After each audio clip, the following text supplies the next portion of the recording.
بسم الله الرحمن الرحيم الحمد لله رب العالمين وصلى الله وسلم وبارك على نبينا محمد وعلى آله وأصحابه ومن اتبعهم بإحسان إلى يوم الدين أما بعد. Welcome brothers and sisters, dear viewers, to this new series of lectures that shall be based on the book القول السديد في الرد على من أنكر تقسيم التوحيد by Sheikh Abdul Razak ibn Abdul Muhsin al-Badr حفظهم الله تعالى. So this book is a book that is dealing on matters of Tawheed that are not your usual matters of study when it comes to Tawheed. This book is really dealing with the question, is our understanding of Tawheed legit? Especially and more specifically the categorization of Tawheed into three categories: Tawheed al-Rububiyyah, Tawheed al-Uluhiyyah, and Tawheed al-Asma wa Sifat. So in this book you shall not study the details of Tawheed and these categories. Rather, you will be looking at where does this categorization come from? Is there solid proof from the Quran and the Sunnah to back up this categorization, or is this categorization something that has been pushed by the quote Wahhabis in order to further their own agenda? So you'll be looking at the proof for this categorization as well as the historical timeline and position of the scholars concerning this categorization. Is this really something which can be traced back to the earlier generations or not? So what are the benefits of these series? Well, first of all, you will gain knowledge about what has been mentioned, this background of the study of Tawheed. What are the bases for this categorization, and how far back does this categorization go? But more than that, you are also going to see what a knowledge-based refutation looks like. Verily, nowadays, a lot of people have gotten into the business of refuting, and unfortunately, the non-Arab speakers are very often held hostage by the people who they follow, who only present them with the deen what suits their particular positions, etc. So, furthermore, you will see what a deviant looks like for the person that is exposed and refuted in this particular book, is quoted in order to clarify his position on many things. You will understand what deviance really is.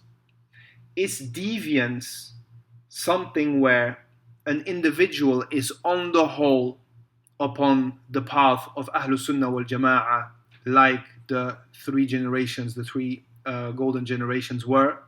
However, he has 1, 2, 3, 4, 5 abnormal or even outright wrong positions on, be it matters of fiqh, aqidah, or contemporary issues? Or is there more to somebody being a deviant? Furthermore, you will see what kind of texts scholars use to establish their position and prove their points, and what is their methodology in doing so, and exposing deviation of the people that they're refuting. Furthermore, as I said, this is also going to be a good opportunity for you to practice your Arabic and extend your vocabulary. So first of all, there's a PDF available from the book for download in this description of this video.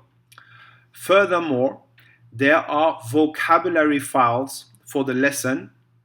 They are also available for download in the description.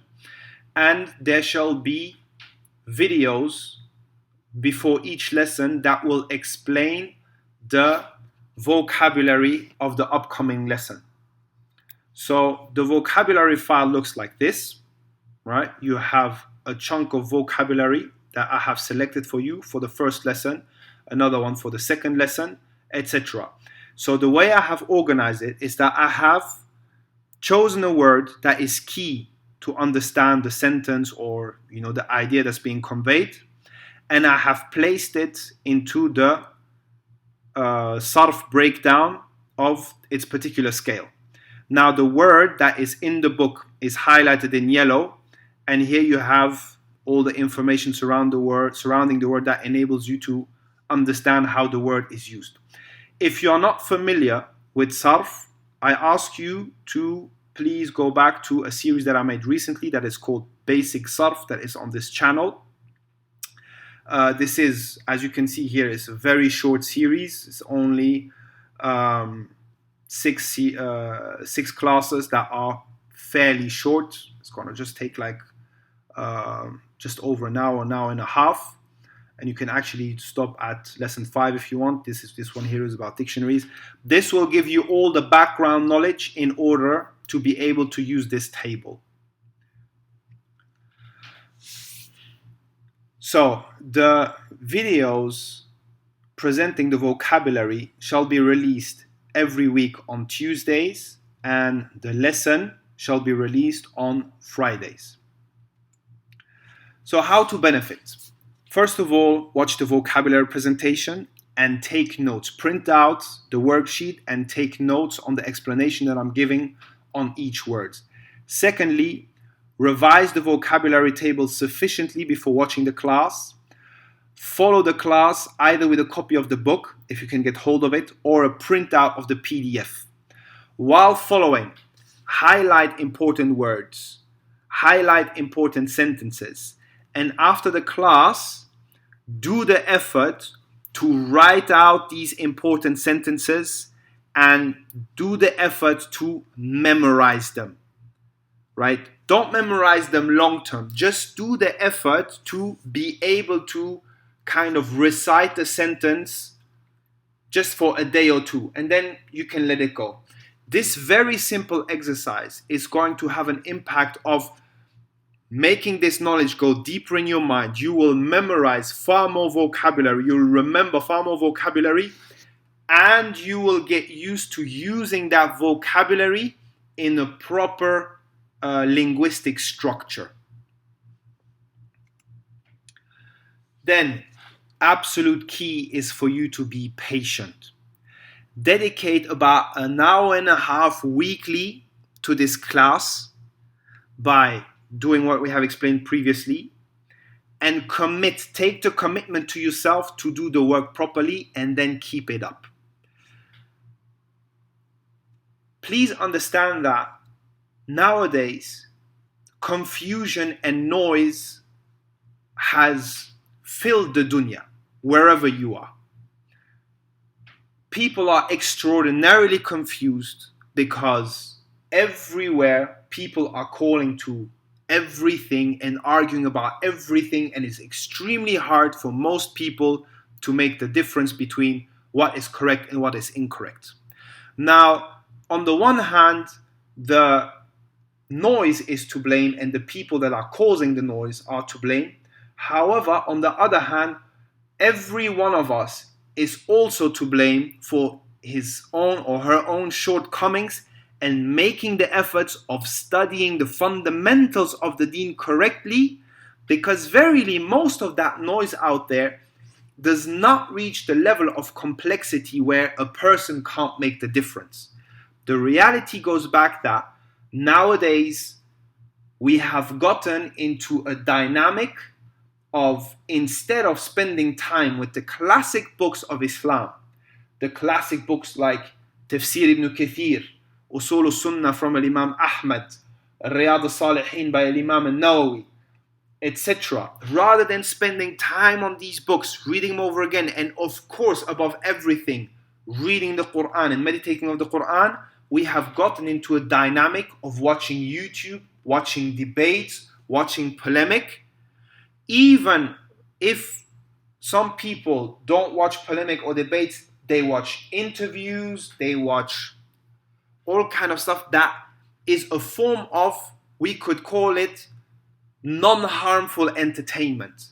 However, this is not something which is going to give you the necessary strong foundation for you to remain steadfast in times of storm. So I am making this series in order to help you gain as much independence as possible and gain sufficient tools to differentiate between the matters that are out there nowadays causing noise and confusion. These videos have been made short. I'm trying to keep them between 5 and 10 minutes each in order not to overwhelm you. But there's only so much that a teacher can do. There must be something coming from your side, serious work and serious commitment, and above everything, an honest intention to find the truth. So as for the content of the first 8 lessons, which are the introduction of the book, first of all, the first lesson is going to be about the author talking about refuting. Why do we refute? How do we refute? And what's behind it? Then, second lesson, the author shall present the views of Ibn Taymiyyah on refuting. In the third lesson, we shall look at what the author said on modern day groups that claim that refuting is something which should be abandoned because it contradicts wisdom and it's a cause of division in the ummah. Then we shall look at what Ibn Taymiyyah has said about groups in his day and age that took the path of not refuting and remain quiet on falsehood and innovation. And fifth, and this lesson is extremely important, this will be about Ibn Taymiyyah's guidelines on what is correct, how to recognize the correct path, i.e., who to follow or what to follow. Then lessons 6, 7, and 8 will be a presentation of the refuted individual, this book. The author will present some of his words, some of his positions, in order for you to get an understanding of what we are dealing with. أسأل الله أن يوفقنا وإياكم. أسأل الله أن يبارك في جهودنا وفي جهودكم. أسأل الله أن يهدينا وإياكم. سبحانك اللهم وبحمدك أشهد أن لا إله إلا أنت أستغفرك وأتوب إليك.